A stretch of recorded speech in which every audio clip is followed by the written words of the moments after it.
What's up, Screen Fiend fans? It's your boy Carcino here. Let's get into it.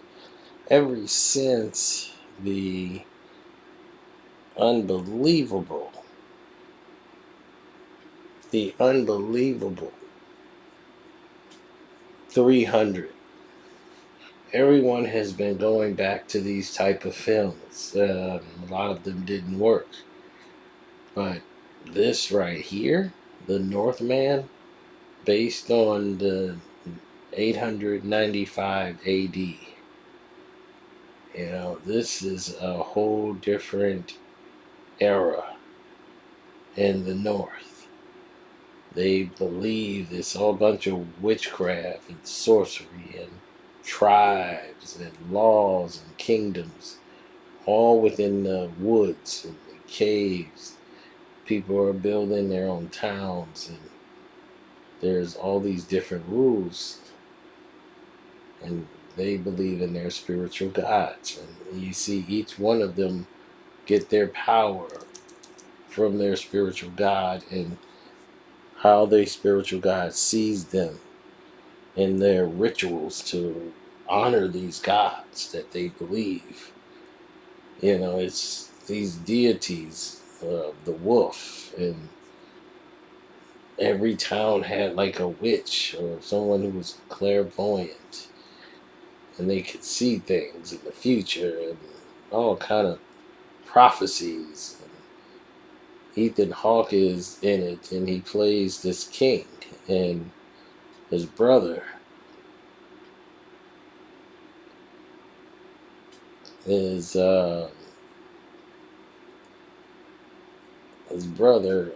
basically, as he comes back from war, he's wounded really bad, but he lived and came back from a war. His brother's there to greet him, his wife and everyone else, and she's like, well, why don't you lay with me and birth me a son? My last breath gonna be getting my son ready. I want to die out in the war. I want to go to war. That's how I want to die. So he's not thinking about his wife. He's thinking about dying a soldier's death. And his son sees his uncle comes in and betrays his father and wants to take his kingdom. So he comes and captures the father while he's ill, not feeling well, kills him. And he's like, my son is going to take your life. Yes, he's going to revenge his father and save thy mother.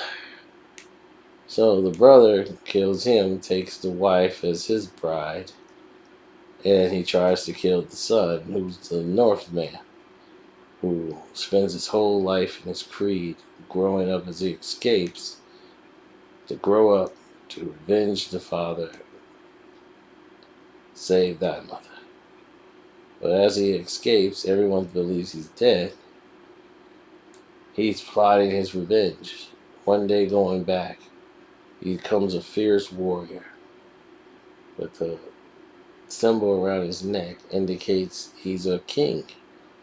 He's the true heir to a throne. So it reminds you of Conan the Barbarian, but my gosh, this thing is gory and brutal. And I said the commercials didn't do it justice.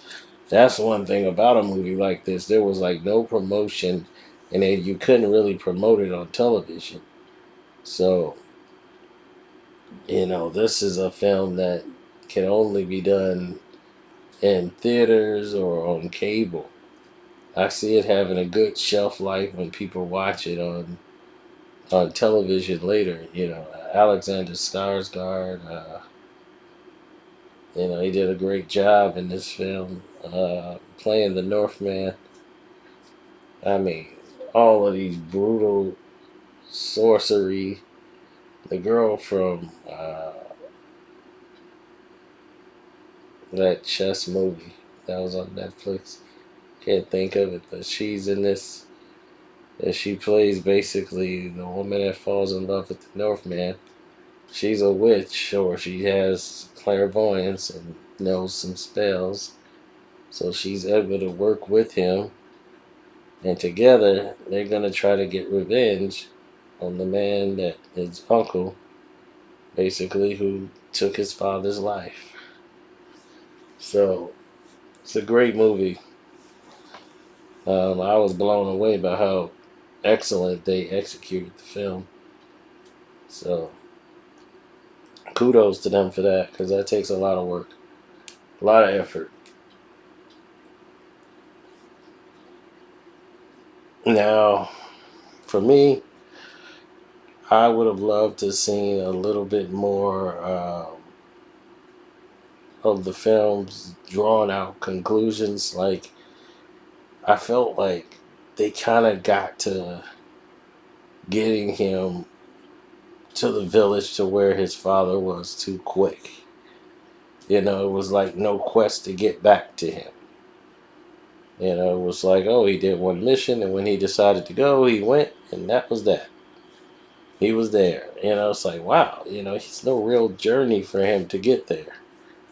I thought that journey would be a long struggle that they would show play out. And most of the times, he's just a guy that's around there, and they can't recognize him because they don't remember because he's a grown man now. And things have changed. His mother is now married to the new king, which is his brother, and they have a son now. And he's the heir to the kingdom, which is false because this son is.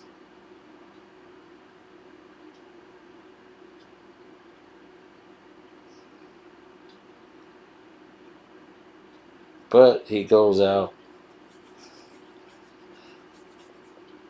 protects his little brother, who's his brother, and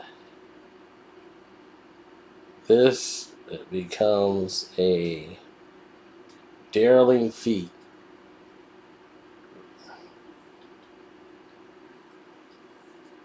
because he wanted to get carried out by his gods and carried into the sky. He wanted to be someone who died in battle. I don't know why, but they loved it to die in battle and all these different things, but they prepare for it when they go to fight. It's like an honor if you're bested in a battle. So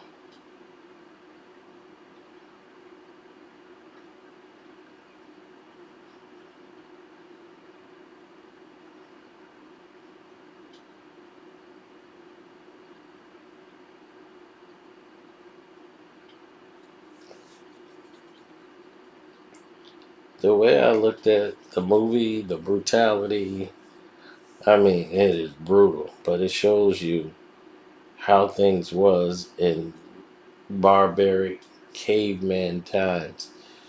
They were more like vicious Vikings and how cruel it was. Man, the cruelty was unmatched. That type of hatred and energy. Yeah, so if you haven't seen the film, I recommend it highly that you do. Anyway, it's your boy Carcino for Screen Fiend. Don't forget, subscribe to the page, hit the notification bell. My Cash App is Carcino, Karceno. God bless you.